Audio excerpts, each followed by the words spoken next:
Buenas noches, soy Tatiana Cuevas, curadora de la exposición El tiempo en las cosas, Salas de Arte Contemporáneo del Museo Amparo, y coordinadora de este ciclo de charlas que iniciamos el 11 de agosto, con diversos diálogos con artistas cuya obra forma parte de la colección y con distintos invitados que conversaron con cada uno de ellos. En este caso, le agradezco mucho a Lucía San Román y Antonio Vega Macotela haber aceptado la invitación para llevar a cabo este último diálogo.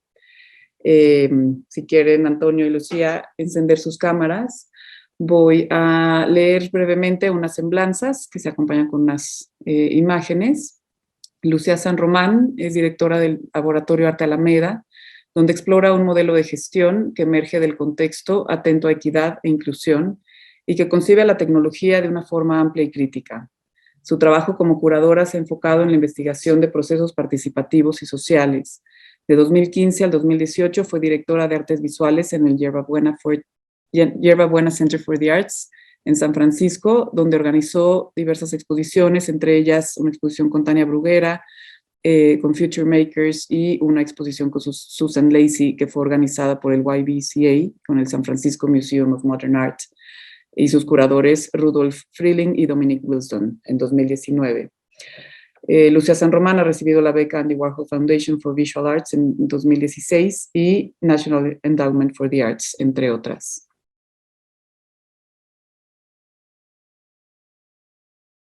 Antonio Vega Macotela es un artista multidisciplinario cuyo trabajo está basado en investigación y generalmente se lleva a cabo mediante proyectos de largo plazo en diálogo con comunidades específicas. A través de su práctica se ocupa de las nociones de valor e intercambio, concretamente del sistema a través del cual se establecen y negocian las relaciones sociales. Ha sido residente en Gasworks en Londres en 2018 y en la Rijksacademie en Ámsterdam, por mencionar algunas. Algunas de sus exposiciones incluyen Though It's Dark, Still I Sing, la 34 Bienal de Sao Paulo de este año, You and I Don't Live on the Same Planet, la 29 Bienal de Sao Paulo en el 2009. Ha tenido exposiciones también en la Third New Museum Triennial de Nueva York, en la 12ª Bienal de Taipei, en el Hammer Museum, y también en Documenta 14 en Kassel en el 2017, en Manifesta 9 en Genk, en Bélgica, por mencionar algunas. Antonio Vega Macotela vive y trabaja en México y en Ámsterdam. Pues bueno, esta noche cerramos este ciclo de diálogos con una pieza que van a ahondar Lucía y Antonio en torno a las dinámicas, en torno a la pieza misma, que es un proyecto complejo, como mencionaba en la semblanza de Antonio. Sus proyectos involucran una larga investigación con comunidades específicas y en este caso, nos hablarán más a fondo de este proyecto. Gracias, Lucía, gracias, Antonio. Yo me quedo con cámara apagada, pero estoy aquí presente.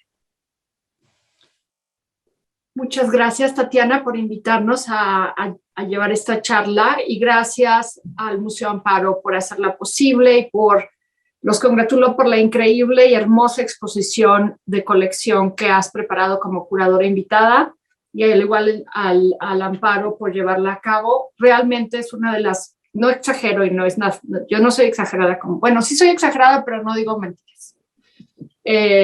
Pero es una de las mejores exposiciones de colección que yo he visto en muchísimo tiempo, porque logra articular relaciones inesperadas, más allá de parecer como the greatest hits de una colección. Y una de esas relaciones inesperadas es la que se hace en ese espacio, que no lo vamos a hablar mucho, entre esta pieza y la que está al costado, que es de Sofía Taboas y Eduardo Boroa, entre otras personas. Pero no vamos a hablar de eso hoy. Pero gracias por la invitación. Qué bonito participar de este proyecto. No, muchas gracias. Si quieren, hablamos de eso al final. Ahorita conocer la pieza, conocer más el trabajo y dónde se inserta en la trayectoria de Antonio. Y sí, padrísimo. Podemos hablar al final de dónde se inserta dentro de la exposición. Igualmente un agradecimiento, Tatiana, y al Museo Amparo por esta invitación. Y pues muy emocionado de poder ver pronto la exposición, que tiene como muy buenas o te lo puedes decir reviews. Bueno, pues ya, ojalá vayamos juntos y si no, la platicamos. Vale. Bueno, los dejo y estoy aquí en el fondo por lo que necesito. Gracias. Pues hola, Antonio. Tú y yo hemos tenido oportunidad de trabajar juntos en 2 ocasiones. Las 2 tienen que ver también con la pieza que vamos a hablar hoy. Es parte de una serie de trabajos, como explicaba Tatiana, que tienen que ver con el intercambio, el valor y en otros. A mí también me gustaría analizar muy claramente, en el caso de esta pieza que vamos a ver hoy y que vamos a también a presentar en PowerPoint, a la vez lo que quisiera hacer hoy es enfocarnos de una forma muy cerrada en esta obra para que entendamos mejor, inclusive yo, cómo es que se inscribe en la materialidad de los procesos tan complejos y tan, digamos, tan invisibles que hace, se inscribe el significado de la obra, por un lado, nada más para mapearle al público hacia dónde vamos. Por otro lado, me gustaría entender cómo se hace ese intercambio de valor que llega a producir la obra, luego cómo sale esa obra y entra en el mercado del arte, no porque me interese el mercado del arte, pero me interesa la historia del arte, es decir, cuáles son sus referencias históricas que alimentan una cierta enunciación estética. Y en tercer lugar, me gustaría pensar cómo ves el progreso de esta serie, ¿no? No sé si quieras compartir la pantalla. Bueno, perfecto. Déjame les comparto la pantalla. A ver, es que es un poquito difícil, no entiendo bien aquí todos los participantes. Es que Mientras no tanto, voy a decir que la obra tiene título o subtítulo, etcétera, se llama Estudio sobre el agotamiento, estudio número 1, es decir, la serie es Estudio sobre el agotamiento. El título en sí es Estudio número 1, el equivalente en plata, y es una pieza que se produjo, por así decirlo, del 2011 al 2012. Técnicamente, la ficha técnica es muy importante, son 250 gramos de plata, moneda, es decir, de plata moneda, moldeada a partir de 25 gramos de hoja de coca masticadas por un minero boliviano. Bueno, no sé si ya pueda. No sé si ya puedan ver la imagen. Ya podemos ver la imagen, ya. Les platico rápido. Esta pieza surge a partir de una pregunta. Alguna vez caminando por alguna de esas ciudades europeas, me quedé fijándome en los adornos. Y pues pensando en esto, me di cuenta que los adornos solo son posibles en la arquitectura cuando hay un exceso de tiempo y de energía. Pero y bueno, y la otra axioma dentro de esto es que la economía es un sistema de representación de tiempo y de energía, es un sistema de representación de abstracciones. Yo me preguntaba, bueno, pensando que son estas 2 variables, tiempo y energía, digamos, casi diciéndolo científicamente, no se crean y se destruyen, solo se transforman, ¿de dónde venía el tiempo y energía para crear estos adornos? El sistema de lujos y de riqueza de los países del norte. Y pues básicamente viene del sur, la operación es muy sencilla. Pero la pregunta es, ¿bajo qué tipo de operación funciona esto? Y me di cuenta que es una operación que se basa en el agotamiento. Normalmente cuando uno trabaja, transforma la que come, los carbohidratos en movimiento, en músculo, las proteínas, etcétera, etcétera. Pero ¿qué pasa cuando no comes? El cuerpo es el que se consume a sí mismo. Y el sistema de colonización justamente es un sistema de agotamiento, que hace que los cuerpos se consuman a través de esto. Yo empecé a trabajar en Bolivia hace un rato porque Bolivia, bueno, no es un rato, Bolivia es uno de los centros o el centro más importante, sobre todo no Bolivia exactamente, pero Cerro Rico. Cerro Rico está en el Potosí boliviano, en el que era considerado antes el Alto Perú. De esta mina, que se encuentra más o menos a poco más de 4.000 metros sobre el nivel del mar, se sacó la mayoría de plata, de donde, bueno, que sacó España y Europa en la época de la conquista. Fue tanta la cantidad de plata que se sacó, que la mina, bueno, está en un cerro que es Cerro Rico, el cerro bajó como 10 metros debido a la cantidad de plata que se sacó. De hecho, de ahí vienen expresiones como en el propio Quijote que dicen, vale, es un Potosí. Es decir, y de ahí, y gracias al Potosí boliviano, México tiene San Luis Potosí, se puso en honor al Potosí boliviano. Pero bueno, fuera de esto, Estoy interesado justo ahí porque me parecía en sí mismo el lugar y los procesos coloniales que se llevaban a cabo como una representación del sistema de agotamiento. La mina del Potosí es una mina muy difícil, como te decía, está a 4,000 metros, y para poder trabajar a esa altura, pues requieres como ciertas, digamos, no, si no decir sustancias como energetizantes, por decirlo de alguna manera, que te permita trabajar sin con una comida o con condiciones muy precarias. Y es donde viene mi interés en la tradición de la hoja de coca. Y la hoja de coca porque también tiene dos sentidos. Una que se produce de ahí la cocaína y, y por el otro lado tenemos la hoja de coca que se consume de manera tradicional y de manera como que funciona como trabajo. Y por un lado tienes la cocaína, que es la droga que se consumió en los 80s, que se sigue consumiendo por los yuppies, por Wall Street. Por otro lado tienes la hoja de coca que se consume al sur en los países andinos. Me interesa mucho un proceso que se llama acullicar, que es cuando te pones la hoja de coca, no la masticas, la vas poniendo en la boca y vas haciendo una bola entre el paladar y la lengua. Al final del día, se te crea como una forma con la forma del paladar. Esto me parece un proceso escultórico. Haz de cuenta que te metes materia en la boca para significarlo. Entonces me interesa este proceso en la mina. Regresando a la mina del Potosí, ya no hay la plata, obviamente, que existía antes. De hecho, antes se veía la veta de plata en la mina, pero no más, porque se ha consumido toda. Ahora están las piedras rojas. Estas piedras las tienen que extraer por toneladas, y pues las llevan a procesar en Bélgica. Me interesaba esto porque yo hice esta pieza ex proceso para Manifesta, y Manifesta se llevó a cabo en una mina, justo en una mina en Genk, y me encantaba esta coincidencia. La plata que tienes que sacar para sacar un tamaño sí, la cantidad de piedras que tienes que sacar para tener un tamaño de plata del tamaño de la boca del minero es aproximadamente 3 o 4 toneladas. Lo que es más fuerte en ese sistema es que se siguen, por lo menos en estas minas del Potosí, se siguen conservando los sistemas de producción casi antiguos. O sea, nada más ha modificado que ya hay como bombas de aire para adentro, pero muchos mineros incluso tienen la luz que es una vela. Y tiene la incidencia de muerte más grande, mueren más o menos a los 35 años en promedio por silicosis. Entonces me interesa mucho la relación que existía de agotamiento para aún continuar llevando esta maquinaria de producción. Entonces yo fui a una de las minas del Potosí, me interesa conseguir una de estas bolas. La historia, para hacer la historia corta, pues es muy complicado porque, pues sí, incluso dentro de los latinoamericanos hay una cierta resistencia porque Bolivia ha sido jodido por todos los países, incluyendo Latinoamérica, Argentina, Brasil, ha sido como, pues sí, le quitaron la salida al mar, Chile, por ejemplo.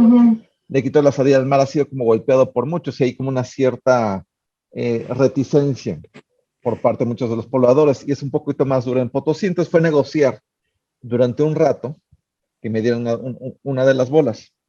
Después de un rato la dieron, y el problema es, a mí me interesaba poner esta bola, si se dan cuenta en la imagen de la derecha, está un pequeño como pedestal, en una pequeña vitrinita, ahí antiguamente estaba Santa Bárbara, que es la Virgen de los Mineros. Entonces me interesa poner Perdón. Estás hablando de la imagen de Ghent, de la primera vez que se mostró. Sí, de Ghent. Ahí estaba Santa Bárbara. Entonces me interesa poner la hoja de coca ahí como un gesto.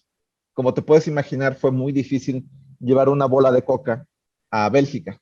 Lo intentamos de todas las maneras posibles, incluso con maleta diplomática mexicana, con maleta, con la embajada holandesa, con la embajada belga, fue imposible, porque decían que era droga.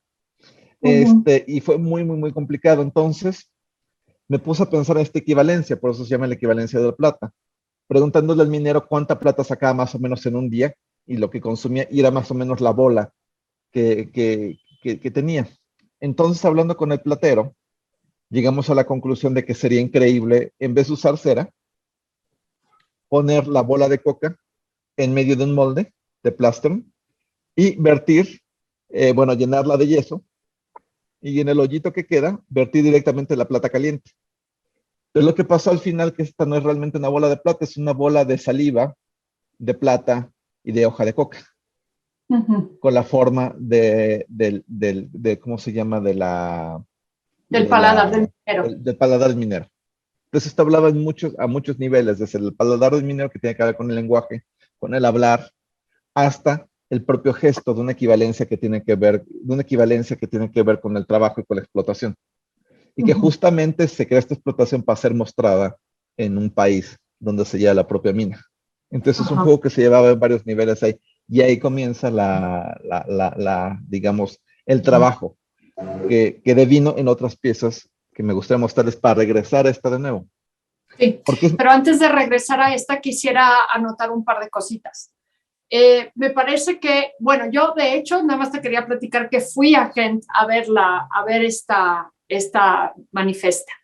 Y vi la pieza ahí. Por alguna razón, nosotros en ese momento también estábamos empezando a trabajar en el proyecto que es el The Blood Mill, el molino de sangre, y creo que me pareció que la forma de presentación de la obra era aurática como querías, es decir, que sí parece esta cosa religiosa y que se ha vuelto a repetir de cierta forma otro tipo de aura en la forma en que está presentado en el amparo, porque simplemente tiene cierta iluminación, está en unas bases que, como explicaba Tatiana hace un minuto, tienen referencias a las piezas antropológicas que están a su costado, entonces tiene otras referencias, pero a mí me gustaría detenerme un momento en hablar de qué es lo que vemos en la obra y cómo sabemos, no es una cuestión de duda, pero quiero entender cómo construyes, digamos, el aura estética de esta pieza,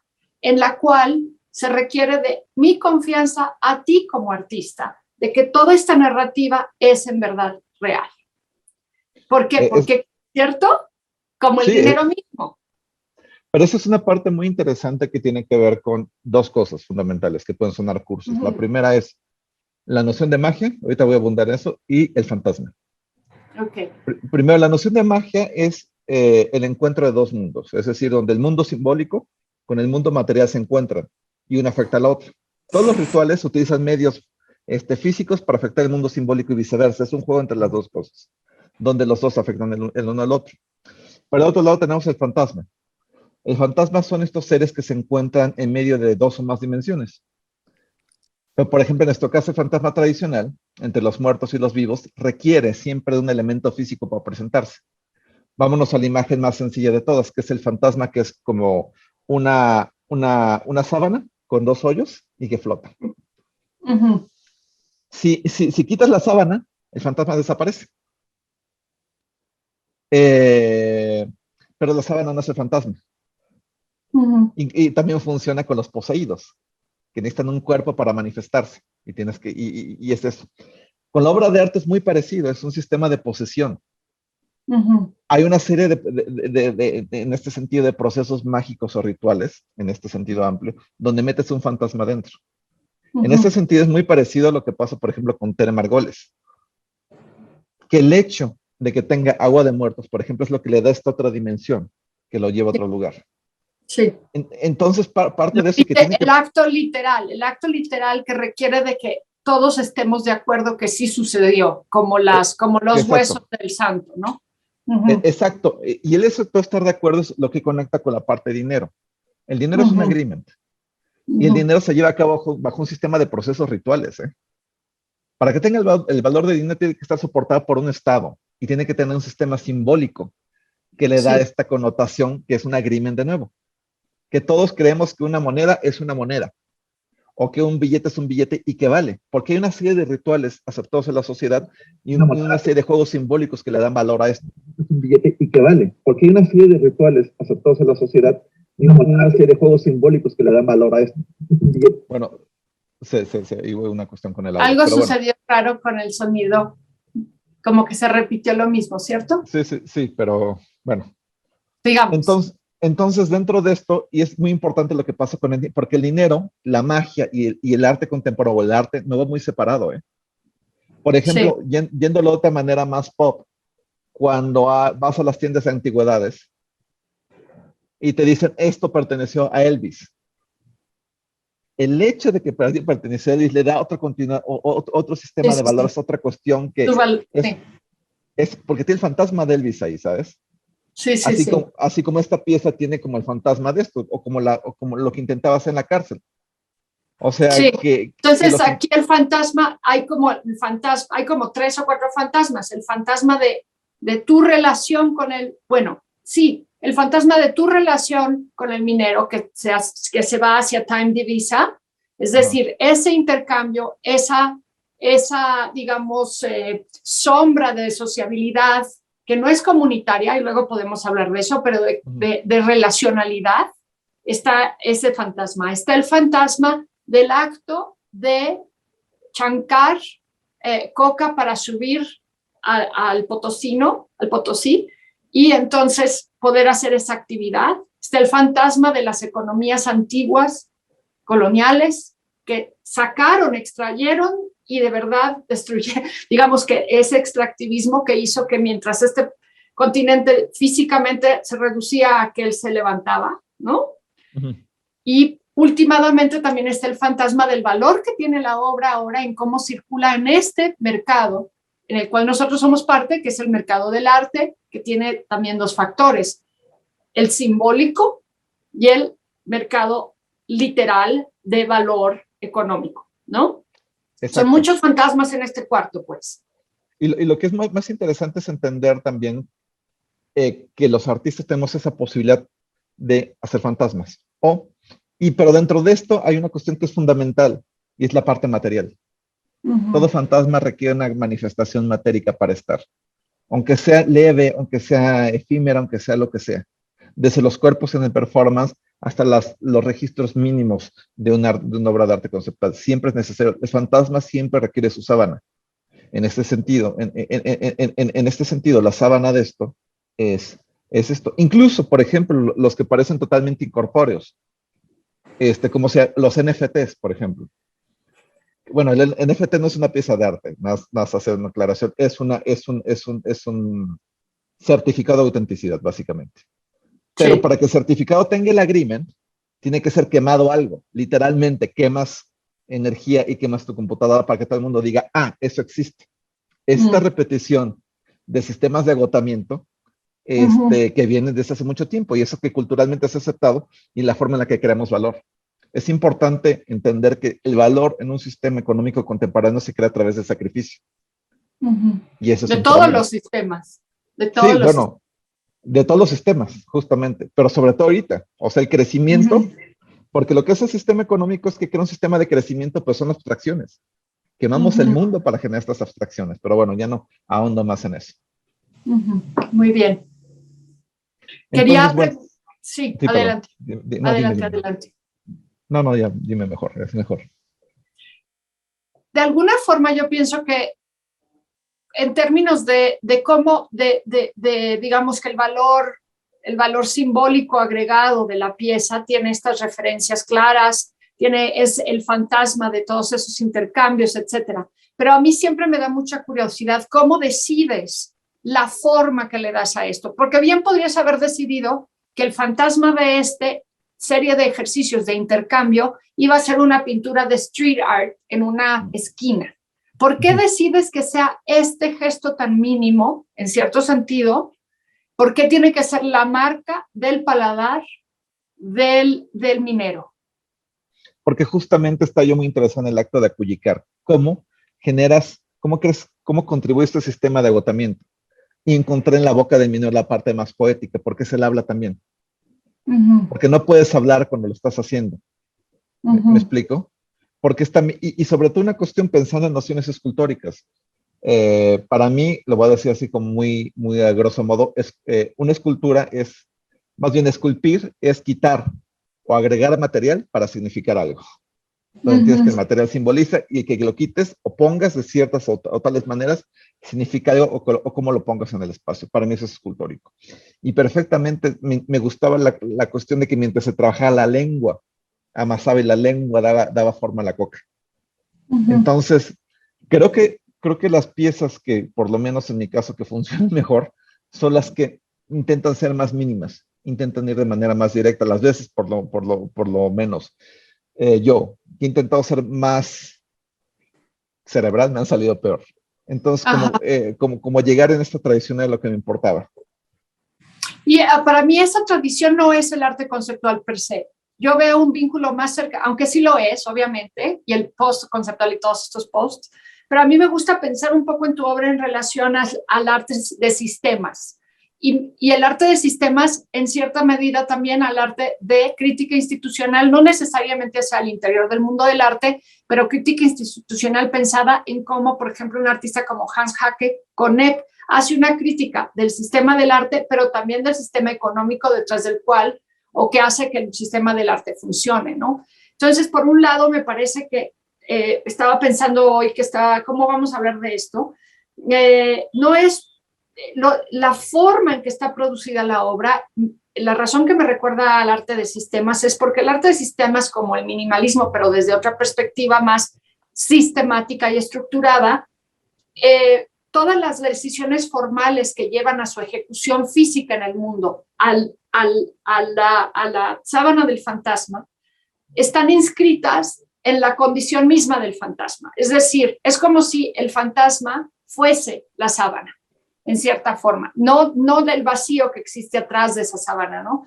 Entonces, me interesa cómo es que en tu trabajo, como dices, el que mejor funciona, es decir, el que es menos empujando lo conceptual, esta transubstanciación, que ahora es un término religioso también alrededor de un fantasma, que es la sangre y cuerpo de Cristo hecho vino y una hostia. En esta transubstanciación hay este ejercicio formal de no solo reducción de elementos, sino de que esos elementos son la cosa misma, ¿no? Para así decirlo, ¿no? Pero eso, Entonces, eso es algo, perdón, pero eso es algo muy importante el fantasma, porque el fantasma no es una cosa que existe en la realidad, es una cosa que está atrapada entre dos o más cosas. Entonces la sábana sí es el fantasma, no es que lo está ocultando, sí es, pero no es, ¿sabes? Es como in between raro que es una cosa y no a la vez. Hay una historia muy bonita de Gibson, el que hizo Neuromancer. Él escribió un poema que es Agripa. Lo que pasa con este poema es que había una edición de 20 y estaba en un disquete. Lo que pasa con esto es que cuando tú pones el disquete en tu computadora, el poema empezó a scrollearse. Después que acababa, se autoencriptaba y desaparecía. Entonces, cada vez que lo veías, desaparecía. Se vieron todos los poemas, se vio 19 veces. Y solo quedó uno, que es en la Biblioteca de Estados Unidos. Y es la parte interesante del fantasma, porque si lo ves, desaparece. Pero el hecho de que no lo veas y sepas que está ahí, es lo que le da el poder extra, como esta noción de que hay algo ahí, y que te permite construir sobre esta imaginación de lo que pueda haber ahí, es lo que le da la fortaleza a todo esto. Creo que es una cosa importante para el arte en general.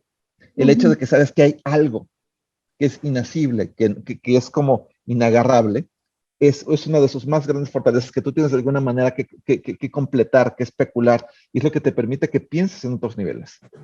De nuevo, el fantasma no se muestra completamente, incluso en la cultura pop, en las películas, pensando en Ghost con Patrick Swayze. Se manifestaba en el centavo que iba moviendo, pero se manifiesta solo una parte de la realidad, no se ve, pero se mueve algo. O a veces los fantasmas se hueles algo raro, como a quemado, y este es el fantasma. O ves un glimpse de alguna cosa, o un sonido raro, o una huella que se marca. Esta cuestión como in between, que no sabes realmente qué es, creo que le da su fortaleza. Quisiera un poco, yo sé que tienes otras imágenes y creo que vas a hablar un poco del proceso a partir de estas imágenes, y de esto nos va a permitir entonces enfocarnos un poco más, si quieres, en esta cuestión de la relacionalidad del proyecto y su relación a Time Divisa, ¿no? Y de las connotaciones de lo comunitario. No es un proyecto comunitario, pero en algunas descripciones que estaba leyendo hoy decía que era un artista que trabajaba con comunidades, y quisiera hablar un poquito de esas terminologías. ¿Te parece? Sí, yo más que Time Divisa, si quieres lo puedo mencionar, y ver como lejos o para el otro lado. Ok. Mucho pensando lo que decía esta crítica institucional, curiosamente pensaba en lo mismo. Okay. Porque justo pensando en esto como sistema y el sistema colonial como un sistema de poder, me puse históricamente a ver cuál era la contraparte de poder en el mundo del Potosí. Y ahí es donde viene una de las piezas de este proyecto a largo plazo, se mostró en el Alameda justamente, Sí, que sí, era cierto. donde trabajaba con estos mineros que eran de la misma época de esto, y vivían en el Potosí estos mineros de todas las etnias, donde habían aymaras, quechos, un par de italianos, españoles, criollos, mulatos, afrodescendientes, y hicieron su propio, no sé cómo se dice, guild, Se dice, ay, Dios mío, guild. Lo voy a buscar eh, mientras sigues. bueno, como grupo o como clan y que tenían incluso su propio sistema religioso, y que eran como los Gremio. hackers, a gremio. Eran, Sí. ¿cómo se llama? Tenían su propio gremio, que tenía su propia forma de vestir, que una combinación justo entre la seda española y el algodón indígena, que tenían su propia religión porque no adoraban bueno, bueno, al sistema de creencias católicas, pero a un sistema como que estaba más enraizado sí, por decirlo de alguna manera, en el diablo o en el tío que era el dios de las minas. Entonces, este sistema de resistencia al sistema, ¿cómo se llama? De, de, de poder, me interesaba mucho. Y este sistema, paradójicamente, es un sistema romántico, casi parecen anarcocapitalistas, porque pues lo hacían para sacar lana, para explotar la mina. Estos mineros explotaban la mina del Potosí cuando los mineros oficiales descansaban, porque la Iglesia Católica obligaba a los mineros a descansar en días santos y fines de semana. Y estos, como no les importaba, trabajaban ahí y explotaban las minas. Y funcionaba mucho como con los hackers. Con ese proyecto de la cárcel tuve también un problema, porque éticamente no lo puedo vender. Los Claro, intercambios, a pesar de que el amparo tiene como los registros, justamente algunos, pero los intercambios en sí no puedo venderlos, porque porque traicionaría aparte el no sistema. fueron parte del acuerdo original. No, Y no, todo este proyecto está construido a partir de acuerdos. exactamente. Esa es la moneda principal, el acuerdo, el El, intercambio, pero atrás del intercambio, el acuerdo, y la ¿cierto? confianza. Les voy a poner aquí el ejemplito de la mina de Potosí. Ajá. Entonces, me interesaba mucho estos seres que estaban paralelamente que están paralelamente a este sistema de poder, y quería hacer el paralelo con los otros sistemas de poder ahorita, que me permitían también, pues, como artista, pues, vivir. Entonces, dentro de esto Claro. me gusta la figura del pirata. Es decir, no necesariamente es el héroe romántico que va a luchar por el bien y la justicia social, pero crea su propio sistema y es honorable dentro de su propio sistema. Y en este sentido empecé a trabajar con un grupo de hackers desde hace ya un rato. Y también es muy basado en el sistema de Time Divisa, porque en vez de hacer intercambios hacemos como mini hackeos. El que tuviste en la Alameda fue el segundo. Ajá. Les muestro rápido que era, bueno, de hecho sí, fue el segundo. Mi relación comenzó con ellos justamente con la versión en grande de lo que hicimos alguna vez, la versión en chiquito en Santa Fe. ¿Qué es esto que reconstruye el mina? Este molino se llama el molino de sangre. Para hacerlo corto, los molinos del viento funcionan con viento, los de agua con agua. Cuando no hay ninguna fuerza natural que permita trabajar, se utilizan los molinos de sangre que funcionan con la sangre y los músculos de la gente. Yo reconstruí el original, que está en el Potosí, pero bueno, me interesó el del Potosí porque como estaba tan alto, era muy difícil que los bueyes que lo operaban sobrevivieran, los bueyes y las mulas. Entonces morían mucho y era muy caro reponerlos. Entonces a la corona se le ocurrió, pues en vez de bueyes, que era muy caro, utilizar indígenas y esclavos. Igualmente morían, pero eran más fáciles de recuperar. Entonces me parecía la operación de utilizar la carne del desposeído para poner la cara del rey en plata, que es básicamente hace monedas esto, Terrible. también muy interesante. Entonces lo que se me ocurre con esto fue replicarlo, y en vez de que esto hiciera una moneda, hice una criptomoneda. Las criptomonedas sirven para hacer muchas cosas en blockchain que no abundaré ahorita, pero básicamente esta cripto que desarrolla funciona para hacer las elecciones de un país y para crear los sistemas de decisiones de un país completo. Hice mi propia moneda que se llama Teyo, etc., pero no voy a abundar más en esto para regresar. Luego siguen estos otros procesos que eran como procesos para ocultar, bueno, no puse el de la Alameda, puse el que estuvo alguna vez en Bélgica, que eran como meter información dentro de imágenes. No voy a abundar más ahí, pero es más para mostrar un poco más con esto. Bueno, aquí se metía. Y el último de esto, que era llevarlo de la Alameda al 3D, si bien aquí metíamos información de imágenes 2D, alterando los píxeles del Jacquard, aquí alterábamos, metíamos la información, por ejemplo, aquí hay justo una parte de un poema de Lorca hablando de fantasmas, que en vez de meterlo en los píxeles, metíamos la información en los vértices, en los X, Y, Z, transformábamos cualquier información en X, Y, Z, y cuando metes, por ejemplo, esta parte del poema en un cubo, el cubo se deforma de esta manera. Llevé esta idea a un lente de cámara, que le hice gigante, y en vez de meter palabras, metí un archivo de 1 segundo de silencio, que extraje del Techo de la Bestia, que es este tren que va del sur al norte, y lo metí en un lente que permitía, pues sí, básicamente veías 1 segundo de silencio a través de 1 segundo de silencio. Es importante esto porque hablando del silencio, me regresa de nuevo a esto, que es la boca y que es hablar.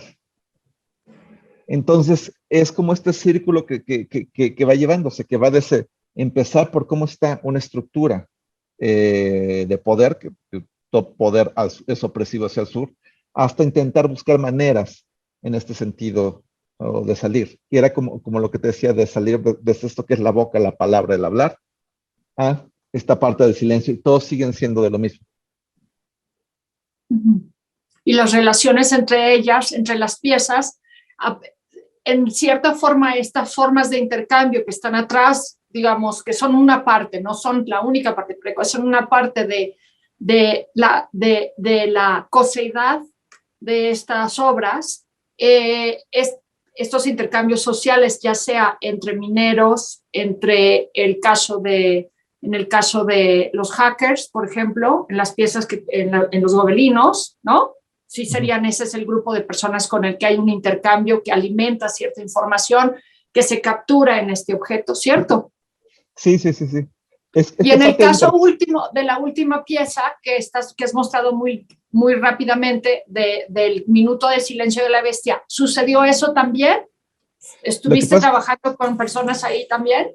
Lo que es que siempre he trabajado con los hackers, pero no es intercambio, me gusta llamarle más bien cooperación o comunidad. Okay. Me gusta pensar en comunidad, no en términos, la verdad tengo varios problemas por cómo funciona el arte comunitario de la buena onda, donde termina siendo totalmente, ¿cómo te lo puedo decir? Colonialista. Ayudantista. Ayudantista y también colonialista, porque puede ser, pero no necesariamente, pero puede ser. Sí, el problema que molesta es que se crea en función de tener un profit simbólico para que incluso la obra suba. Yo conozco muchos artistas que son buena onda, pero lo hacen para mostrarlo en Basel. Digo, muy respetable, pero hay una discusión que se tiene que entablar ahí necesariamente. Sí. Entonces, me interesa pensar, y me gustó trabajar con los hackers porque por lo regular el arte social que se hace con personas se hace del artista como el empoderado al jodido, a la periferia. Y la gente con la que trabajo tiene mucho más lana que yo, mucho más poder, pero el sistema de relación es diferente porque es una relación de complicidades. Sí. Porque les parece... Pues, sí, perdón. Sí.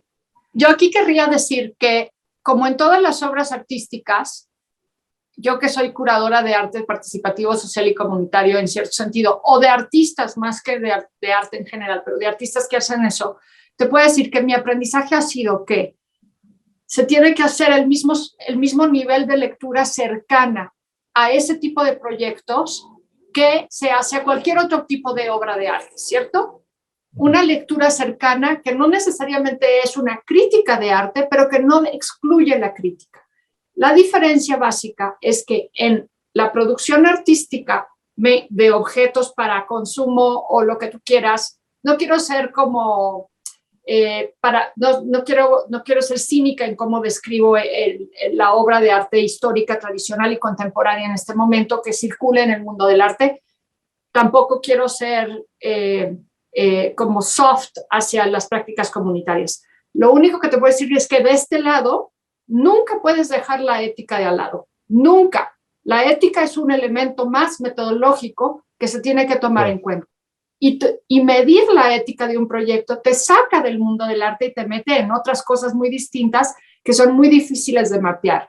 puedes utilizar ciertas estructuras como sociología, antropología urbana, lo que tú quieras, para hacer ciertos mapeos que también te acercan mucho al urbanismo, pero la ética sigue siendo algo muy amorfo, que es cómo describes eso en decir esta obra funciona en relación a esta. Pero eso no es tan difícil eso también forma parte de tu trabajo. No estoy diciendo que seas un artista comunitario, a mí no me importa eso. Me importan las diferencias. Me importa es que el trabajar con otros y otras casi siempre implica la ética. Y la ética se tiene que tomar en cuenta en hacer una revisión crítica de la eficacia, si la obra funciona o no. ¿Cierto? Totalmente, porque lo que sí. tenemos que entender es que todo proceso dentro de una obra, cualquiera que sea, significa. Todo significa. Si es real, si no es real. Yo no estoy diciendo que todo tenga que ser real, no. Puede que quieras hacer un sistema falso, pues significa. O sea, tienes que saber qué significa y tienes que saber cómo se vende, porque tampoco no es una cuestión de que todos tenemos que hacer, no. Si quieres crear una ficción me parece todo muy bien, pero entender entender qué es, ¿sabes? Entender que eso altera la lectura y altera cómo lo hagas. Y también para uno mismo, ¿sabes? Digo, el arte también es un proceso alquímico en el sentido, bueno, los alquimistas transforman la materia para transformar el alma. Funciona de la misma manera el arte. O sea, no digo que es un proceso terapéutico, pero es un proceso de conocimiento. Con respecto a, yo estoy pensando durante estos últimos años sobre qué es el arte comunitario en este sentido. Y yo tengo un problema, y lo voy a decir tal vez de manera muy soez, que cuando dividimos el arte en disciplinas así, yo creo que el arte es arte, punto. Y que hay una línea que une esto que hacemos con Miguel Ángel, si quieres. No digo que sea lo mismo, pero hay una ¡Qué línea. romántico me saliste! Por favor, no digas pero eso. sí, el arte es arte, como si es un sistema de ampliación del lenguaje, de la voluntad, de la forma. Es un sistema lingüístico como la poesía, pero se puede trazar. O sea, hablando incluso en términos de arte conceptual, si te pones a ver un cuadro o pre-Giotto, pre-Masaccio, ahí te encargo que cada cosita que está ahí, el doradito, que el monito que iba de rojo. Entiendo. Cuando lo puse, Sí, o sea, es lo mismo, creo yo.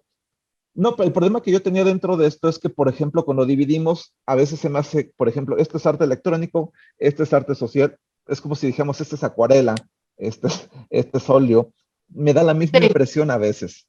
Bueno, está bien, entiendo lo que estás diciendo, me sorprende un poco, pero está bien, lo acepto. Aparte, yo siempre acepto todo lo que digan las y los artistas, no como un hecho, sino como un punto de partida, ¿ve? Porque soy historiadora del arte, y como historiadora del arte, las categorías me sirven para entender y desempacar y tener otra experiencia. Pero a mí me cuesta mucho trabajo, por ejemplo, te voy a admitir, Antonio, consumir la obra desde un arrobamiento estético. Me cuesta mucho trabajo. Yo creo que porque la cabeza está muy hecha a ver como...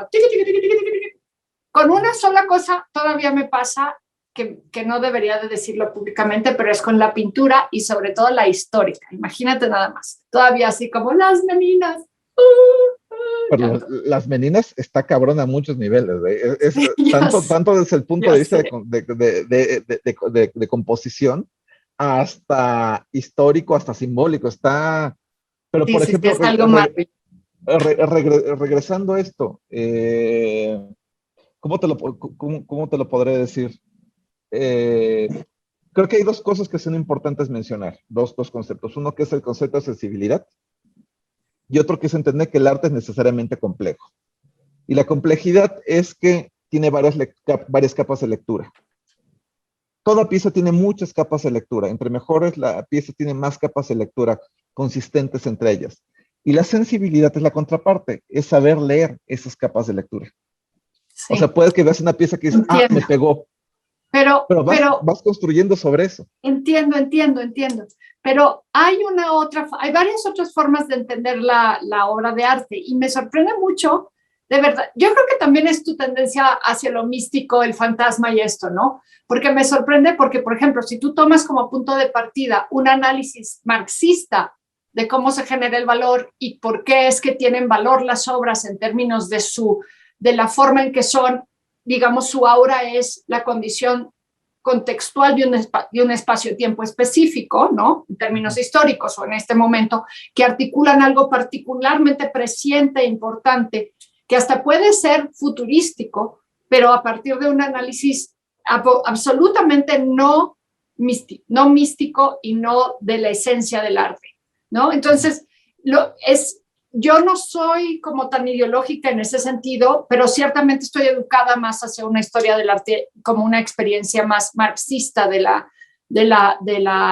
arte, y me cuesta mucho trabajo, y ya te había escuchado una vez antes que hiciste la charla en el laboratorio, hablar así, y me sorprende mucho porque tu obra funciona como una deconstrucción de los sistemas, algo de lo más recóndito y escondido, que es la forma en que se construye el valor a partir de la labor humana, que esa es digamos que lo que más escondemos de nuestro propio psique, ¿sabes? Sí, pero lo que pasa es que yo no lo considero místico. A ver, hay una cosa que mientras estaba haciendo yo justo la pieza de Documenta, yo tenía una discusión acerca de magia justamente con Christopher Fraga. Y él me dijo una cosa que sí me dio la vuelta, justo, y me hizo pensar mucho en esto. Decía, lo que pasa es que la magia siempre ha existido, pero no es la misma para todos los procesos históricos o para todas las comunidades. O sea, por ejemplo, y ahí empezó a discutir cómo el sistema económico es un sistema mágico, un sistema de creación de abstracciones.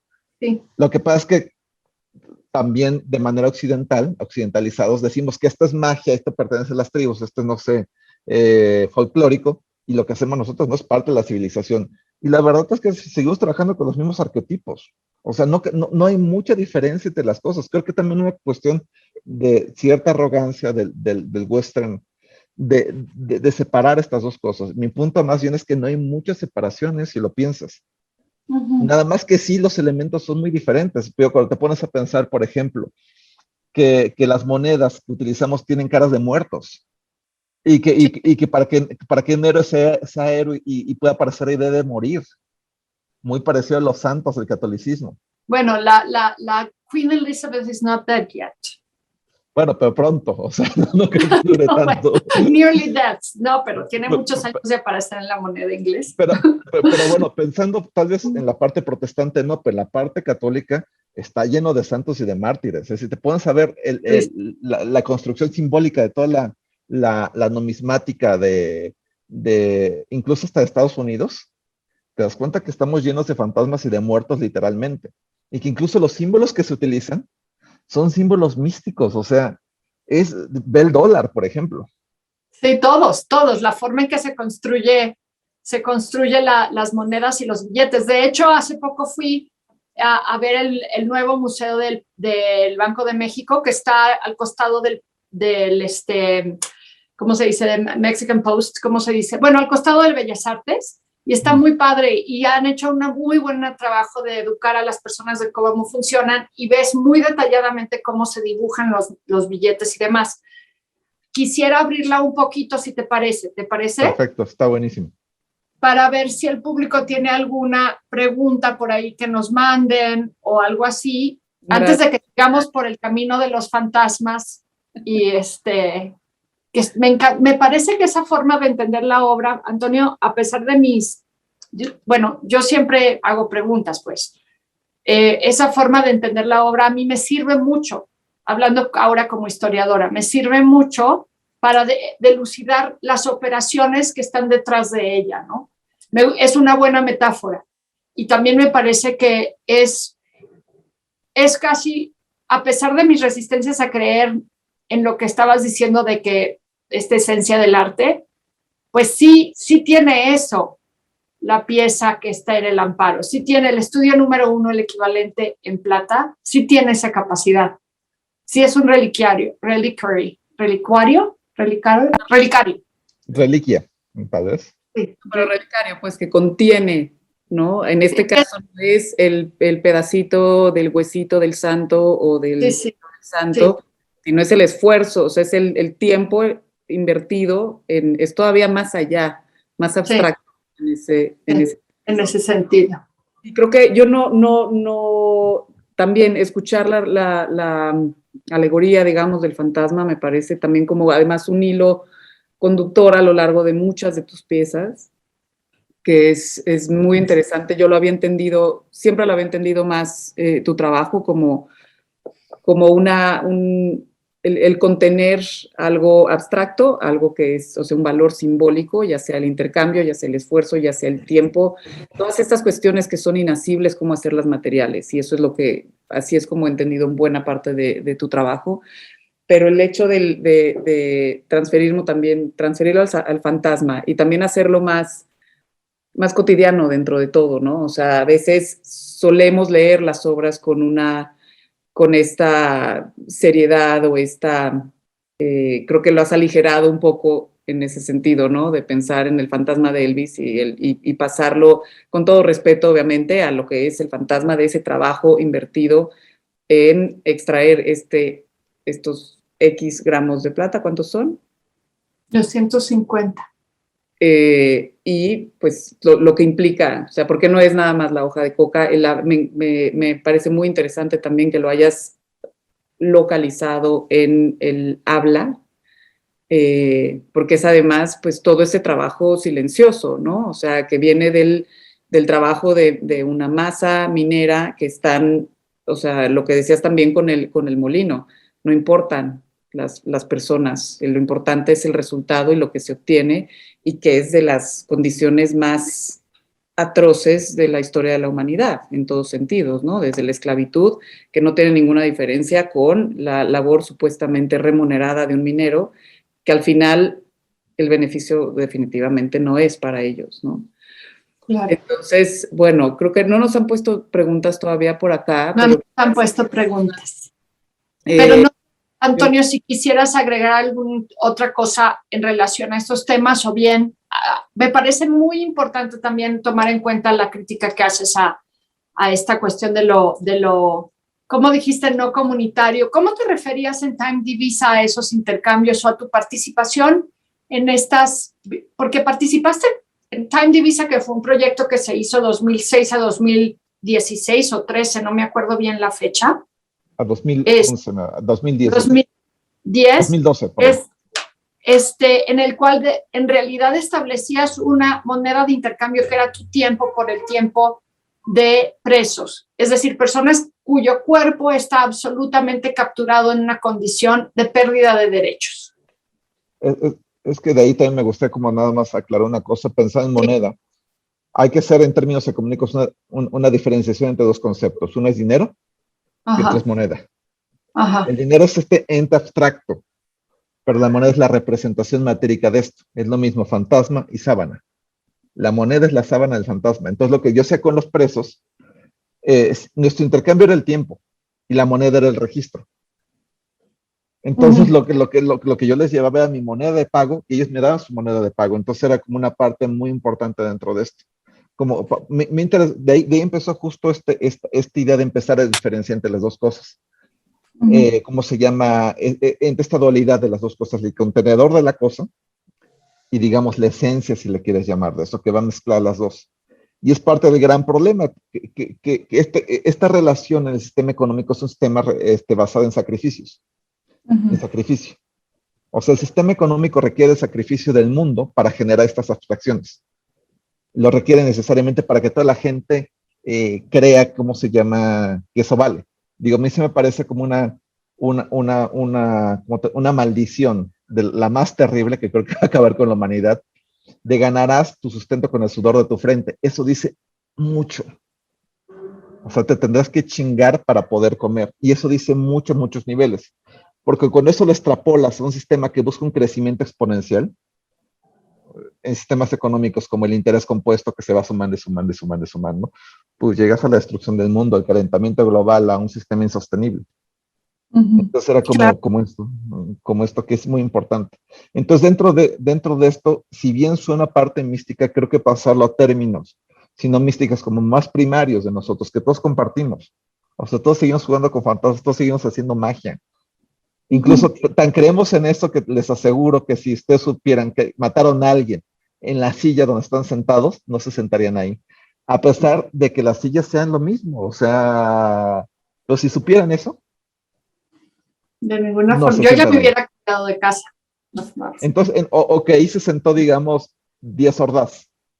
Bueno, no tengo tanto. Bueno, sí, supongo que Bueno, sí. o alguna cuestión así. Lo que me quiero referir es eso de estos actos que llenan los objetos y que los significan. Era Sí, como, sí, claro. como para cerrar esto. Sí, muy bien. Como todos los objetos de los nazis que seguramente todavía están en alguna cueva en África. Siguen siendo el plotline de toda una serie de películas de Hollywood. La diferencia que con el arte, los fantasmas que le metes están relacionados con la poesía, abren otros mundos. Ajá. Las mejores piezas de arte tienen esa capacidad de poder abrir esas cuestiones a muchos niveles. Sí. Y bueno, yo Poesía todo de lo que... Poietis, que es el engendrar nuevas cosas, el engendrar nuevo Exacto, conocimiento y nuevas ontologías. exactamente. Uh-huh. Y todo el arte debe ser poético en ese sentido. Es Sí. cierto. Muy bien.